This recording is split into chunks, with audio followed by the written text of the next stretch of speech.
Good evening, everyone. Welcome back to Sense for Thoughts. I'm Mo, and today I've got a first impressions of a perfume house that is from Switzerland, but really was born and inspired by Greece, more specifically Mount Olympus, and it is Olymra. Now, this is a super niche house that was introduced to me by my friend Daniel from Seldomly Often. Shout out to him. He actually gave me this sample set.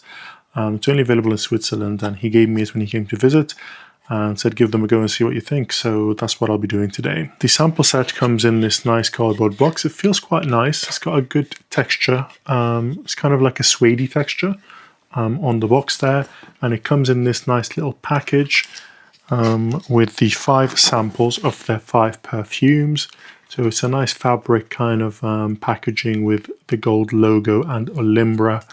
One assumes that Olympus, and then I don't know what the RA stands for, but I'm sure it's a play of 2 words together. And the samples are kind of in this packet, very neatly packaged. So I don't know if this comes with any paperwork, but Daniel kind of gave me it as is. I don't think it does. As far as I know, there's no card or anything in there. It might not, but anyway. So we have these 5 samples. We have, excuse my pronunciation, Thalmyron, very Greek names, Oreanthea, sounds like orange. This very blue juice, Achillea, very interesting. Wonder if it's like Achilles. I'm pretty sure that has like a Latin or Greek, origin. So maybe something like that. Persephone and Kharon. Now, these words sound very Greek. So let's talk about the house and what I know about it. So about this house of Olymra, so I don't know a lot of information about it apart from what I can gather online on their website.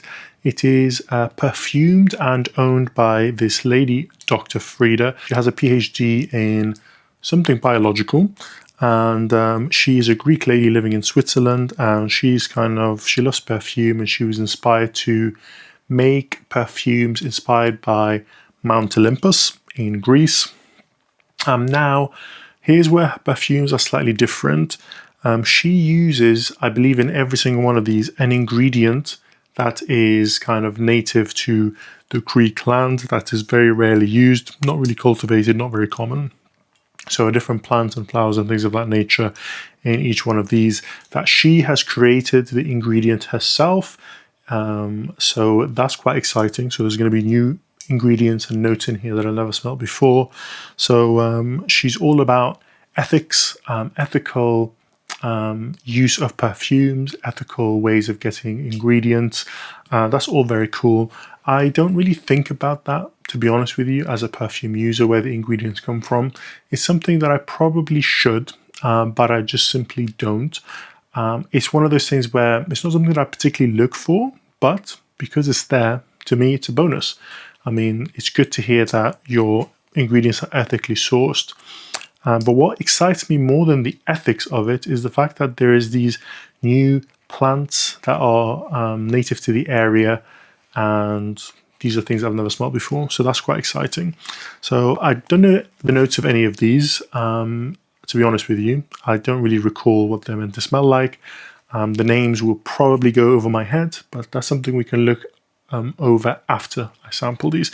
So for now, I'm going to give you my first raw impressions of these as perfumes, story aside, ethics aside, new ingredients aside. Let's see how we get on. Now, as with perfumes that have a lot of naturals, they tend to wear completely differently on skin.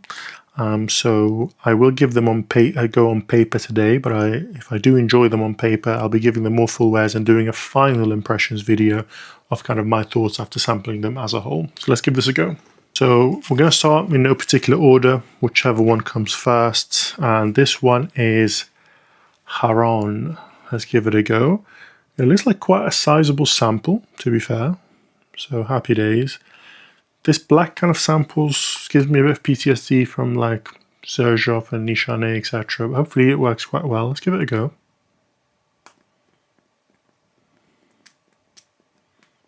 Okay, it's definitely the exact same sample that all these big brands use. I mean, these brands must use them for a reason. They might be just very accessible or do a very sweet deal. I'm not sure, but it works. Right, off the bat, this is strong, guys. This is very strong.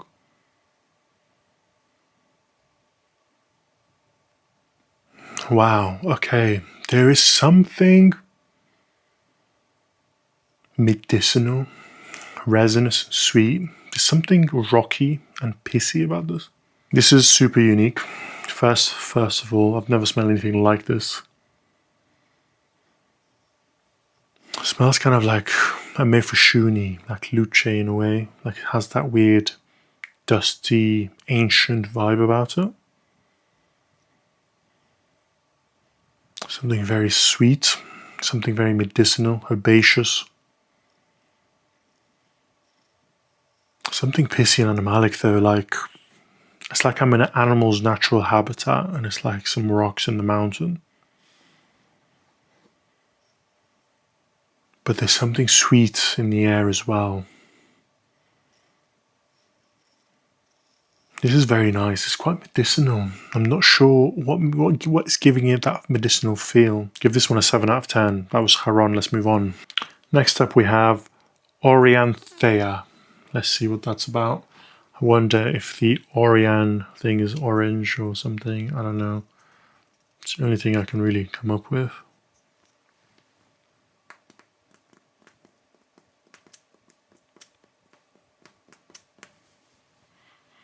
Ooh, okay, I can already smell this one in the air. Something quite refreshing about it.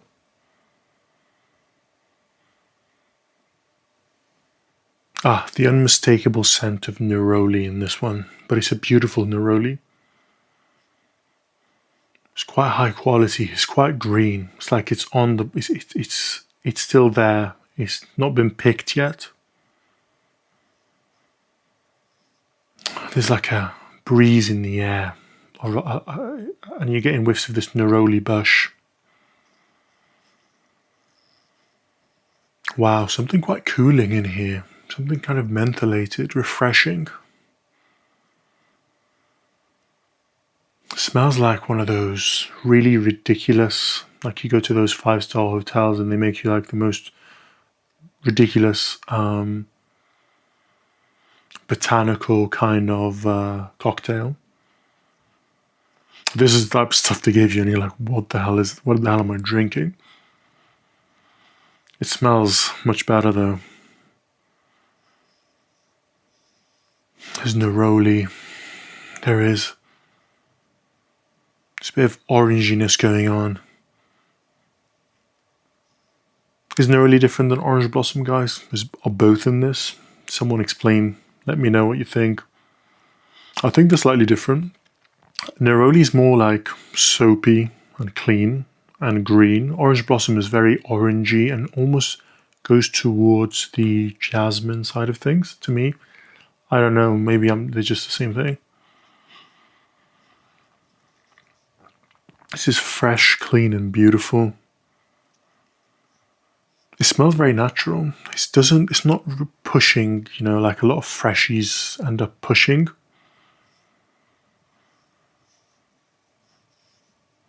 It's kind of like the super niche version of Neroli Portofino in a way. I really like this one, Oreanthea. Give it a 7.5 out of 10. Let's move on. Next up we have Persephone. I don't know what that means. I think I should probably know. I think I've heard of this before. Anyways, let's give it a go.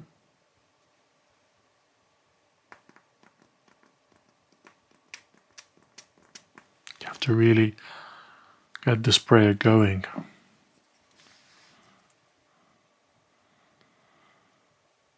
Okay, very odd.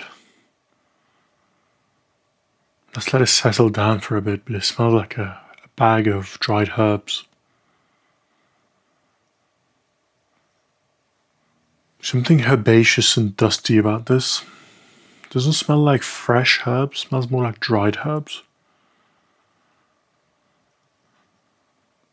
See, this is taking me to the mountains. This smells like a random mountain herb that you've never smelled before. Tower does that really well with L'air des Alpes Suisses, but that one actually suits the idea of Swiss Alps herbs. This one suits the idea of a Greek mountain herb. It is kind of thymy in a way. It reminds me of the Palestinian dip za'atar with a bit of mentholatedness.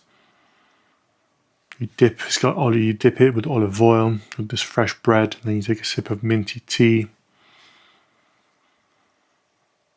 That's the vibe that I get from this. Off the bat, this is very particular, very peculiar. I'm very intrigued as to what the hell is in this. But out of the three I've smelled so far, this is by far the most interesting and intriguing to me. Yeah, let's let this one settle down, but for now I'm giving this one an 8 out of 10, my favourite so far. Now we have this blue juice Achillea. Now, I'm scared of blue juice, guys, because, well, if you don't know by now, aquatic perfumes are kind of my Achillea heel, Achilles heel. They just smell really rotten on me, but let's give this one a go. I am quite scared. Is this going to be an aquatic? Please don't be an aquatic. It'll be tolerable. Yeah, these classic sprayers are just a pain, but they work for now.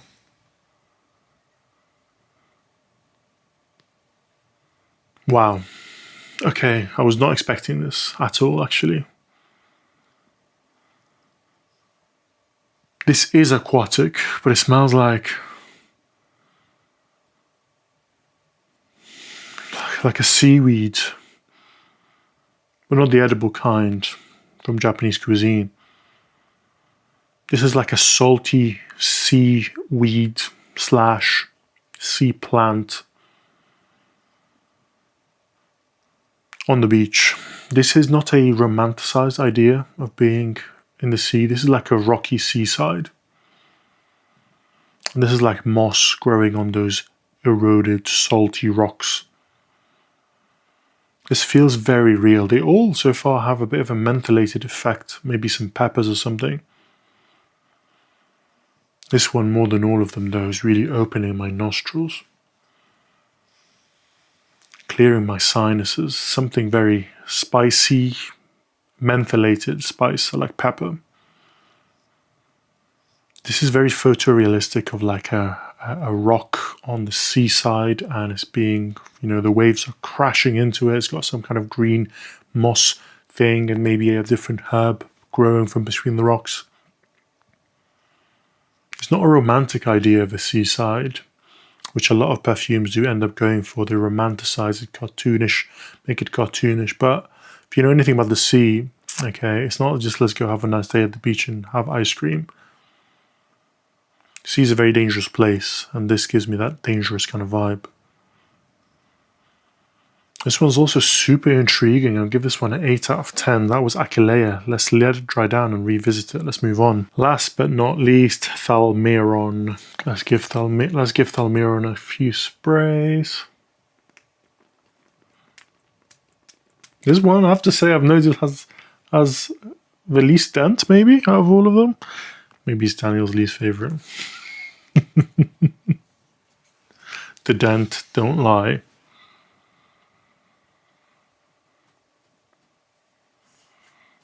Okay, there's something here that's in one of the other ones that I smelled. It's very interesting, this Thalmyron. Does this have real ambergris in it? I'm getting an ambergris vibe, something very airy about this. Yeah, I'm getting an ambergris thing going on here, something raw and very real. The touch of citrus. I don't know why they're all opening my nostril in this way. Do they all have pepper or something mentholated? Wow.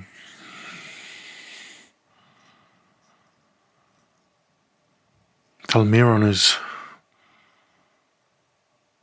It's not allowing me to kind of detect what's going on here. It just smells like ambergris. peppery, herbaceous kind of thing. I'm getting a lot of aquatic-y vibes from this one too. Super intriguing, probably my least favorite, 7 out of 10. They've all been very impressive though. Let's let them dry down for a minute and revisit. Right, let's revisit these 5 Olymras as now they've dried down on paper for a little while. Let's see what they're like, see if I can understand them a bit better. So let's start off where we left, Thalmyron. Okay, so this one is most quintessentially aquatic. It's all coming out to play now. Citrus aquatic with a bit of herbs. For some reason, it doesn't smell like fermented sulfuric eggs on this piece of paper. This could be an aquatic that works on my skin. I'm going to have to give it a go. It smells like a very natural aquatic. No gimmicks in this one. I do really enjoy it for an aquatic, so I'll give it a 7 out of 10. Let's go back in reverse order. Achillea. This one, I'm still getting a watery vibe, but it's not aquatic at all. It's more herbaceous and green. It's more about those herbs growing maybe on the mountain, and there's a cliff to the sea. You're not in the sea like Thalmyron. This one more you're close to it, but you're not really fully there. Very much more herbaceous. These have such an amazing texture. They all feel very outdoorsy. I don't know if I'm just reading into the whole Mount Olympus thing, but they do genuinely give that outdoorsy, breezy vibe without coming across as synthetic. Sometimes I do wish that, sometimes with this breezy kind of vibe, it makes it difficult for you to really pinpoint and get close to the ingredients because of the musks used. But this kind of suits it. It's quite well blended, this Achillea, and all of them actually, really. Because they just feel like a scent that belongs and is coherent. It's like hard to pinpoint what's going on. This one's more green than aquatic, but it still has that peppery, musky, breezy DNA that I'm getting from this house so far. Let's move on. Oreanthea. This one is probably the easiest to understand and the easiest to love. It's giving me a beeswax, orange blossom, neroli. It smells quite similar, not that similar to be fair, a little bit similar to a perfume that I do own, and that is Penhaligon Sartorial. And it reminds me of the neroli with the sweet kind of vibe. It's reminding me of Rochas Louis. I love both of these perfumes, by the way. Off the bat, I would wear this to work, no problem whatsoever. Oreanthea. This is 8 out of 10. So top of the list so far, for sure. Next up, let's revisit Kharon.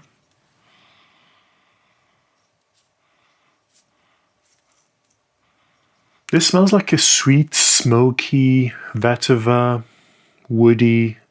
Basically, if I was to narrow this down, it smells like if you get really, really good quality, high quality smoked oolong tea.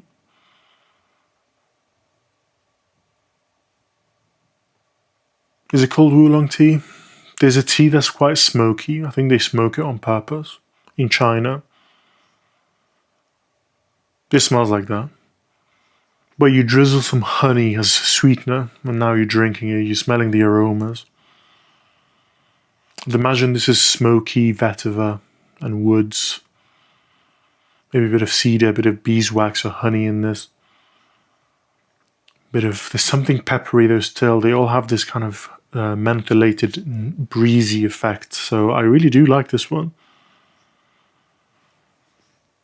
I really want to wear this one actually. I give this one a 7.7 out of 10. My second favorite, I think. Last but not least, Persephone. This one smells like fenugreek tea, okay, which is kind of anisic, like your grandma would make it for you when you're feeling sick, like with an upset stomach. Like they'd come up with this, and it's got a honey. Yeah, your grandma has some honey in it. So this fenugreek kind of thing. This smells literally like that. I don't know how. I'm almost sure that's not anticipated. I'm probably the only person that kind of makes that connection. But do you guys have that anise kind of thing? It's like fenugreek. They kind of just mix it in hot water and then you add a bit of honey. Is that a thing in your culture? Because this smells kind of like it.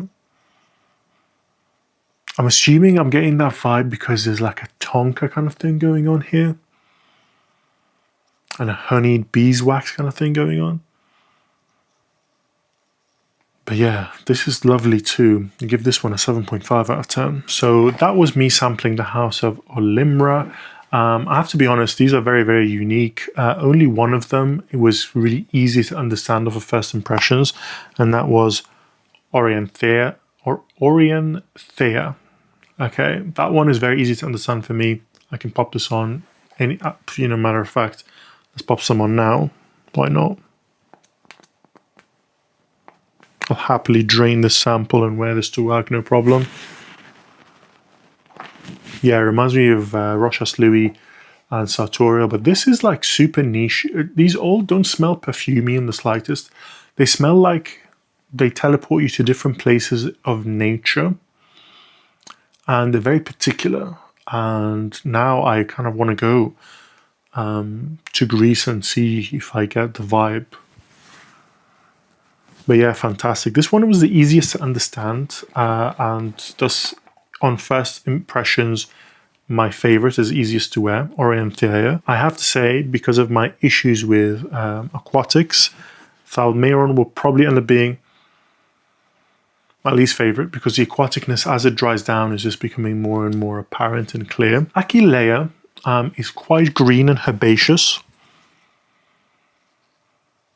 but it's still very fresh. It's a very interesting take on a green fragrance. It doesn't exaggerate the greenness, doesn't make it super fake, like here's some tomato leaf and, tomato stem kind of notes.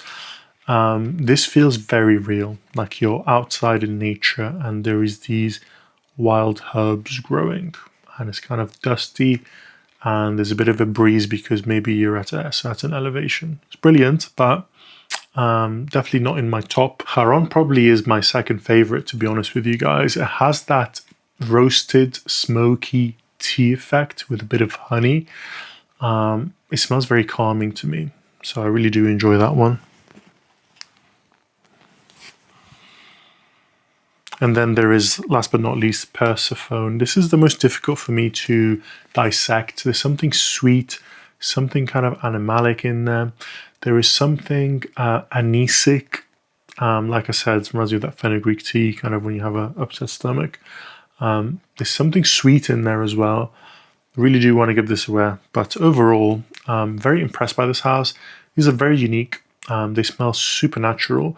They do have a DNA that ties them together. Is they all have this breezy, mentholated, fresh air, outdoors kind of effect. And they do smell very high quality. Not detected a single amberwood in this, which is fantastic. I'll be very intrigued to see how they wear on skin. I'm very intrigued to see how they perform and what the wear experience is like. So I'll definitely be giving them full wears and maybe doing a final impressions tour to let you guys know how I got on with these on skin. Thank you very much for watching, and I'll see you next time.